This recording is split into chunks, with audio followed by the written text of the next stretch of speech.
Open the valve in the cylinder oil supply line. Switch on the electrical power supply. Start both oil supply pumps and check that they are able to run simultaneously.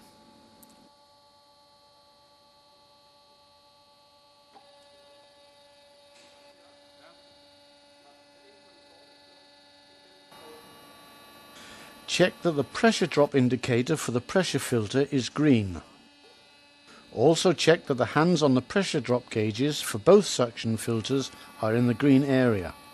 Check that the oil pressure is between 40 and 50 bar. Press the pre-lubrication button on the operating panel and check each of the feedback indicators to confirm that all lubricators are functioning properly. Set both pumps to remote control.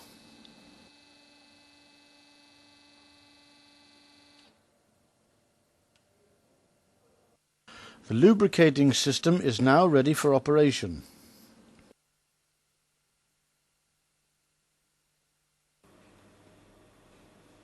When the auxiliary blowers are started up, the lubricating system will automatically start and carry out the pre-lubrication process. If the engine is not started up within a certain period of time, the lubricating system will return to the standby mode and then start automatically when the engine is started.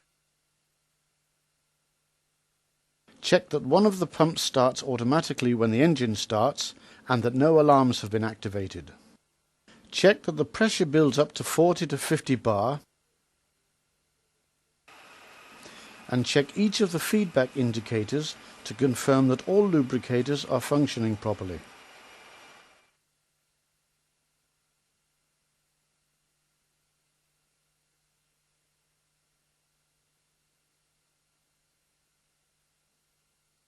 Check that the oil temperature is between 40 and 60 degrees centigrade. Check that there are no leakages in the system. Check that the pressure is between 40 and 50 bar. Check each of the feedback indicators to confirm that all lubricators are functioning properly. Feel the lubricating pipe for pressure surges, the presence of which indicate that the lubricating points are being supplied with oil. Make regular checks, for instance in connection with the scavenge port inspections, that each lubricating point is functioning correctly. Start the lubricating system and press the pre-lubrication button to inject oil into the engine cylinders. Use a mirror inserted through the scavenge port to check all lubricating points. Regularly measure the cylinder oil consumption via the cylinder oil tank and use these measurements to calculate the cylinder oil feed rate.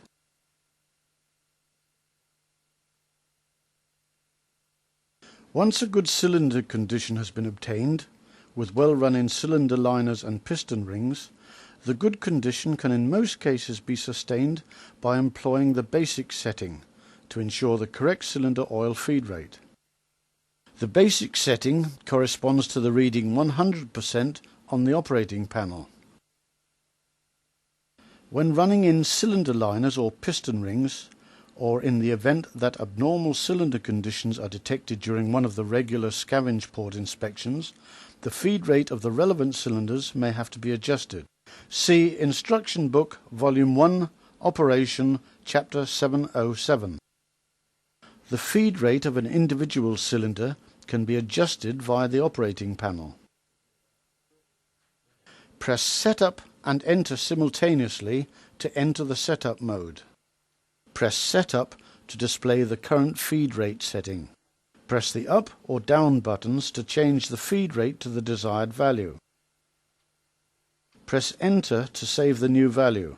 Press Setup and then the up or down buttons to repeat this sequence for another cylinder, or press Enter to exit the setup mode.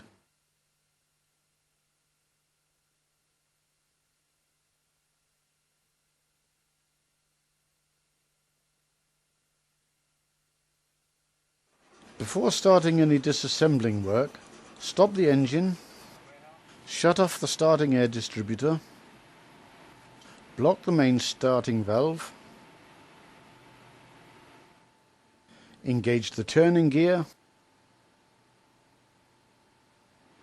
Open the indicator cocks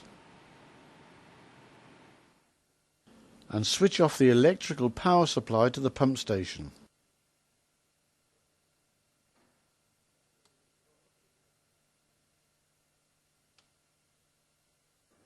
Note, it is not necessary to stop the engine and pump station if the lubricator unit is fitted with 2 lubricators for each cylinder. See Instruction Book, Volume 2, Procedure 903.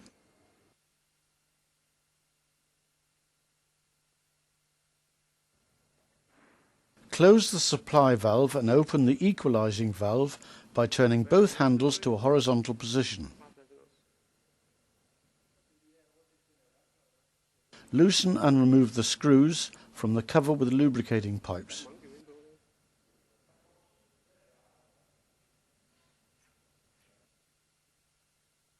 Remove the screws that secure the lubricator to the hydraulic block.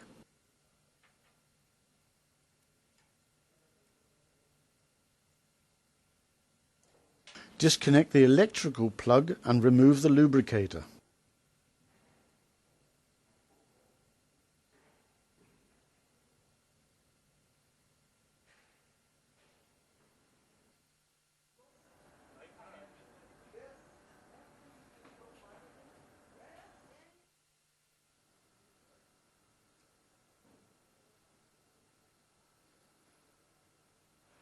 Secure the lubricator in a bench vise with soft jaws.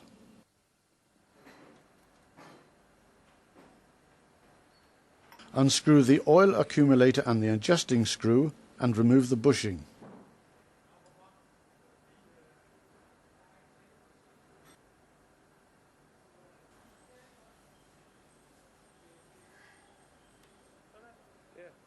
Discard the O-ring from the adjusting screw. Remove the screws that secure the cylinder block to the housing and remove the cylinder block.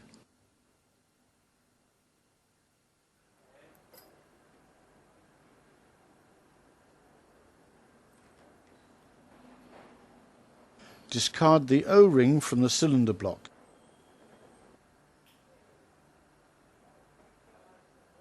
Remove the spring and the actuator piston, which is provided with plungers.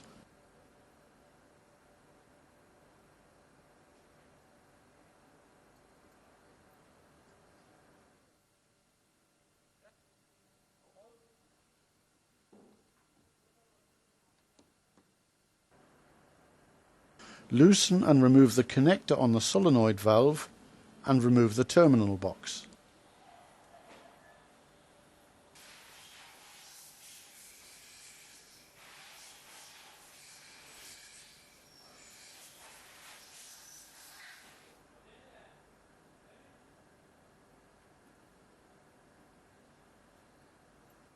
Carefully unscrew the feedback sensor.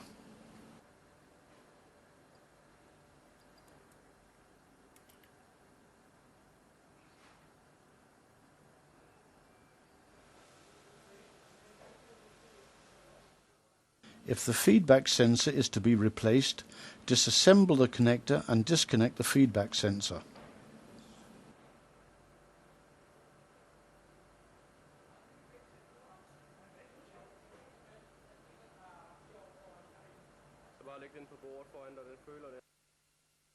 Mount the new feedback sensor after fitting it with a new O-ring.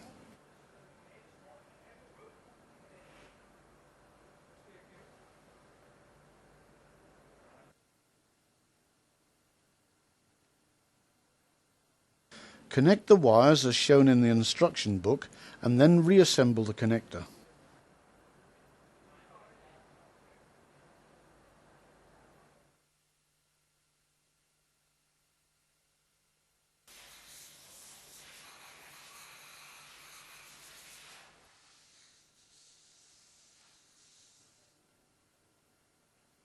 Place the cylinder block in a bench vise with soft jaws and remove the non-return valve cover.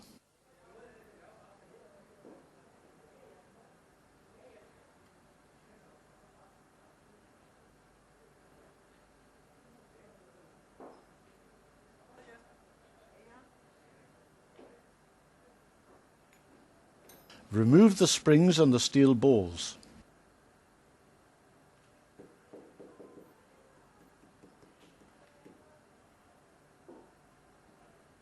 Remove and discard the O-rings. Carefully clean all the parts and dry them with clean, non-fluffy rags.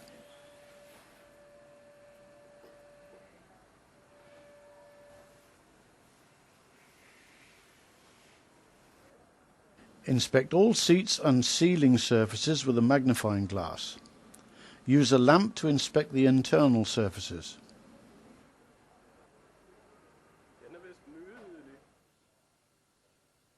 Using new O-rings, reassemble the cylinder block.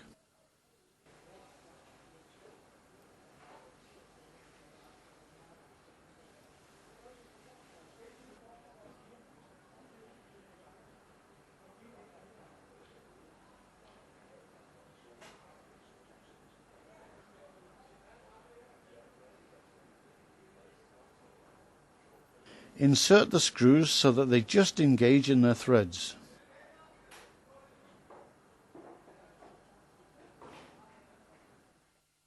Check with the tip of a small screwdriver that the springs of the non-return valves are correctly centered.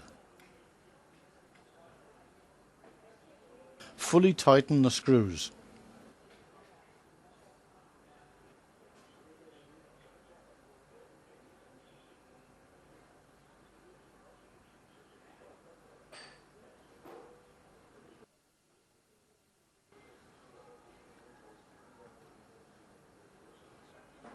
Mount the plungers in the actuator piston and lubricate the plungers and cylinder block with cylinder oil.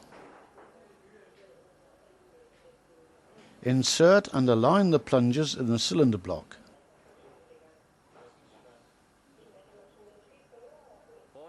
Remove the actuator piston assembly, mount the spring and reinsert the assembly.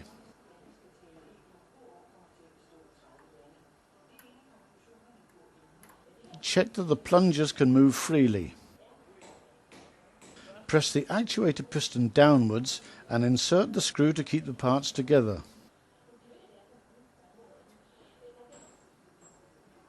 Place the lubricator housing in a soft-jawed vise and mount the feedback sensor provided with a new O-ring.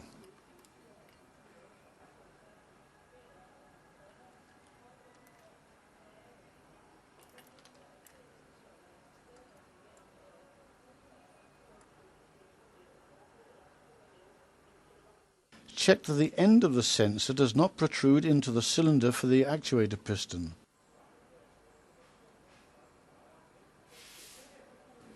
Use fingers and something with a firm, straight edge, for example a caliper, to carry out this check. Mount the terminal box and the solenoid valve connector.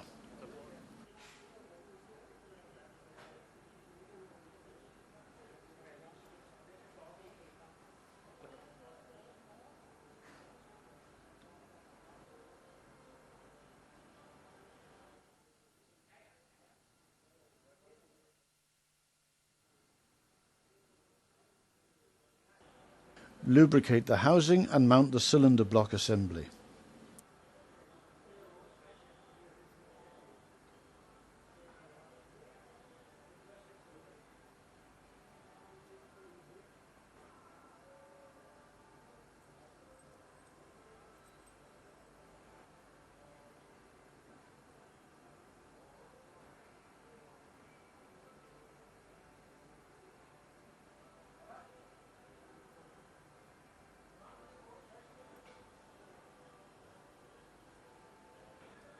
Remove the screw from the cylinder block assembly.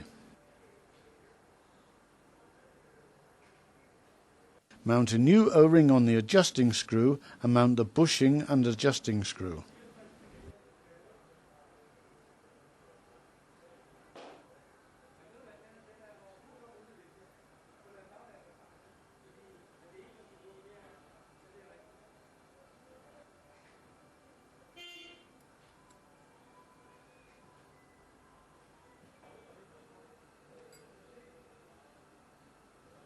Finally, mount the oil accumulator.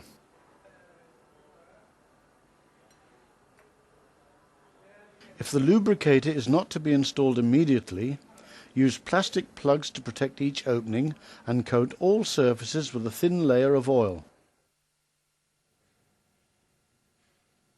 Mount new O-rings on the hydraulic block and on the cover with lubricating pipes.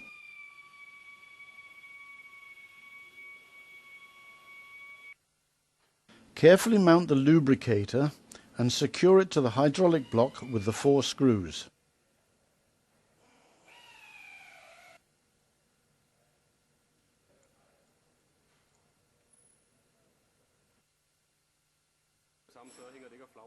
Connect the electrical plug and mount the screws which secure the cover with lubricating pipes to the lubricator.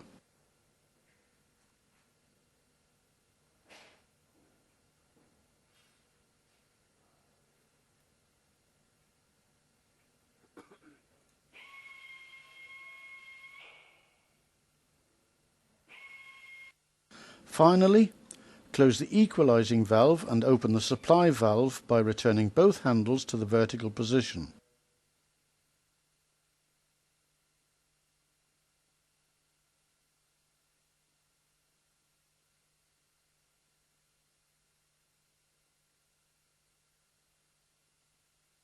The smaller outlet accumulator must be dismounted before the pressure test is carried out. If there is room, the larger inlet accumulator can be tested while mounted. Note: it is not necessary to stop the engine and pump station to check the inlet accumulator if the accumulator is equipped with a cut-off valve and a mini-mesh drain connection. See Instruction Book Volume 2, Procedure 903. Close the supply valve and open the equalizing valve by turning both handles to a horizontal position. Loosen the oil accumulators and unscrew them slowly to release any remaining oil pressure.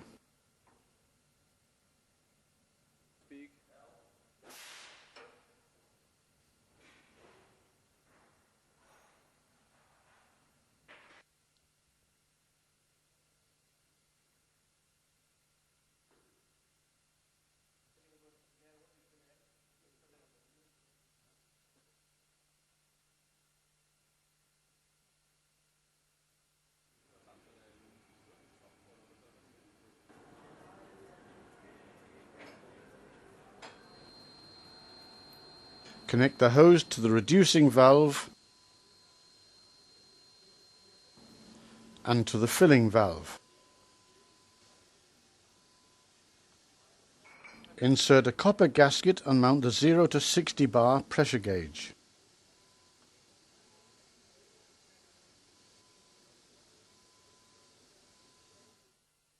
Connect the reducing valve to the nitrogen cylinder and tighten all connections.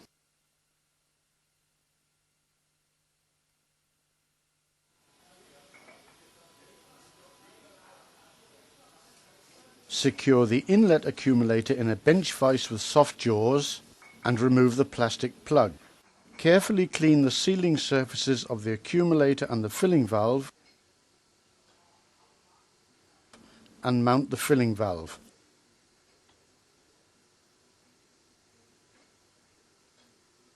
Make sure that both the venting valve and the outlet valve are closed, and then open the plug screw in the accumulator with a 1/2-inch square socket wrench. Read the nitrogen pressure and compare it to the value stated in Procedure 903. If the pressure is too high, reduce the pressure by opening the venting valve. If the pressure is too low, make sure that the reducing valve spindle is turned fully counterclockwise and then open the valve on the nitrogen cylinder. Turn the spindle slowly in the clockwise direction until the outlet pressure is slightly above the specified pressure. Open the outlet valve, fill the accumulator to the specified pressure,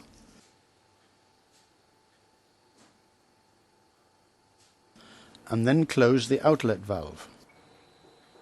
Adjust the torque spanner to the value stated in Procedure 903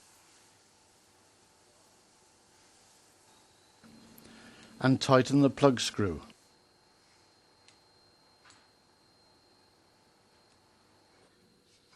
Open the venting valve, close the valve on the nitrogen cylinder, then open the outlet valve and turn the spindle fully counterclockwise.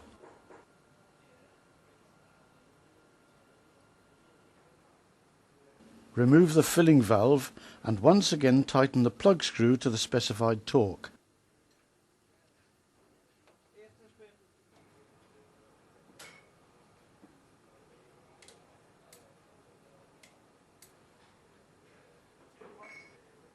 Finally, mount the plastic plug.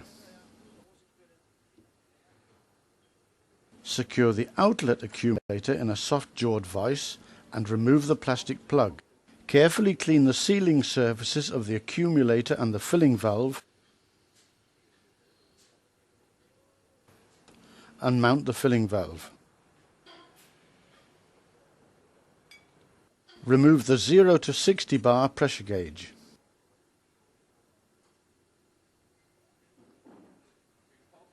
Fit a copper gasket and mount the 0 to 10 bar pressure gauge. Repeat the pressure testing procedure. Refer to procedure 903 for the specified nitrogen pressure.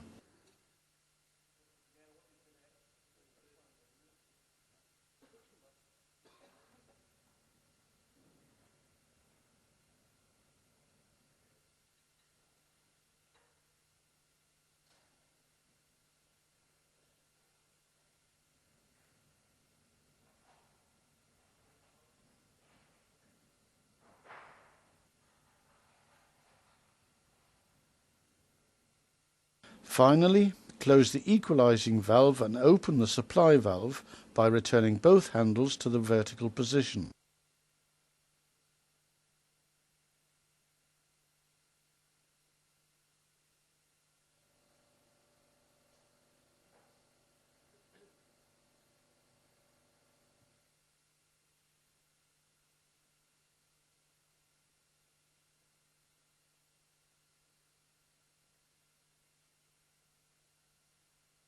The position of the crankshaft has no relevance with regard to the checking and replacing of the trigger pickups. However, before checking and replacing marker pickups, the crank throw for cylinder number 1 must be turned to the top dead center position. Check the top dead center position at the turning wheel and confirm it by means of a pin gauge measurement in the crankcase. Check that the uppermost edge of the marker plate is in the center line of the marker pickups. Check the distance between the pickups and their counterparts with a feeler gauge. See Instruction Book Volume 2, Procedure 905. Adjust if necessary. Remove the junction box cover.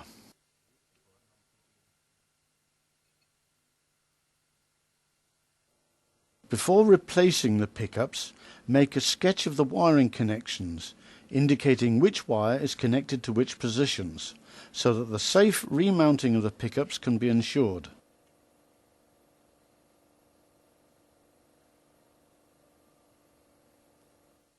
Loosen the nuts, lock nuts and wires, and replace the pickups. After installing the new pickups, check that the uppermost edge of the marker plate is in the center line of the pickups, and check that the gaps to their counterparts correspond to the values given in the instruction books.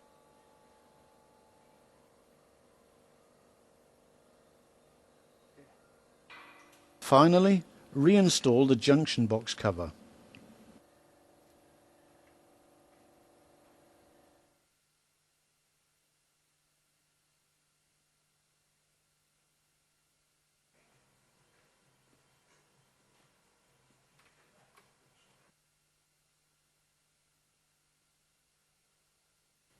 If the hand of the pressure drop gauge points to the red area, the suction filter must be overhauled. This can be carried out while the pump station is running. Stop the pertaining supply pump and switch off the electrical power supply. Close the valve in the suction line and dismount the suction filter cover.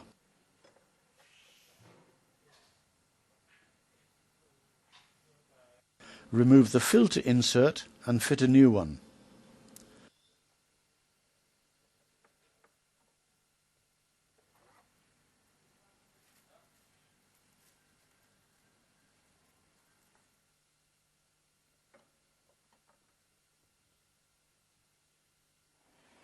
Mount the cover.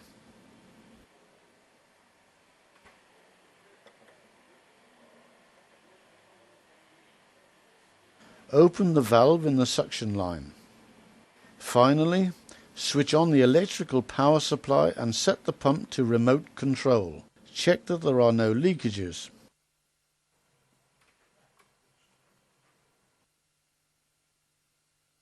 If the pressure drop indicator is red, the pressure filter must be overhauled.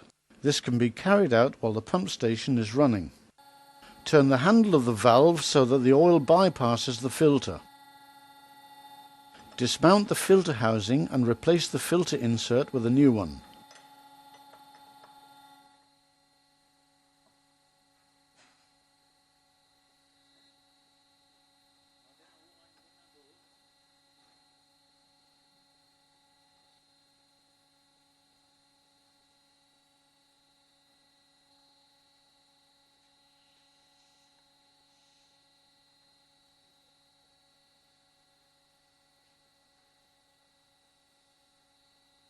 Mount a new sealing ring on the filter housing and mount the housing.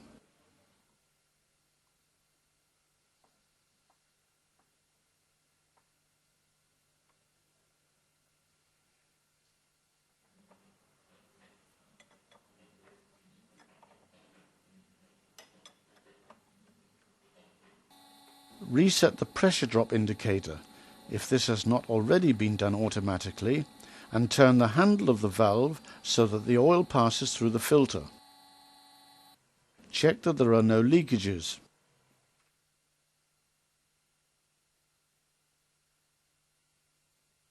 Read the oil pressure on the pressure gauge and compare the reading with the value given in the instruction manual. If necessary, adjust the pressure by turning the handle on the side of the hydraulic block.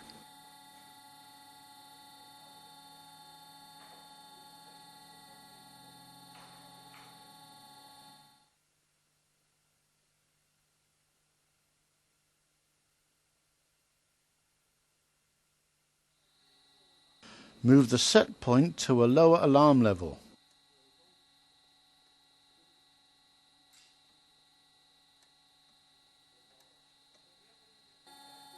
Adjust the oil pressure to the value at which the alarm for low oil pressure is to be activated.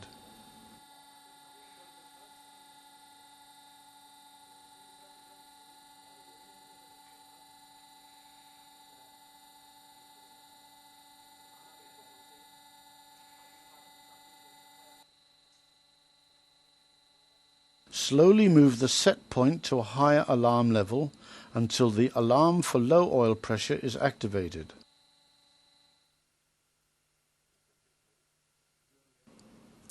Check that the standby pump starts automatically. Finally, readjust the oil pressure to the normal value.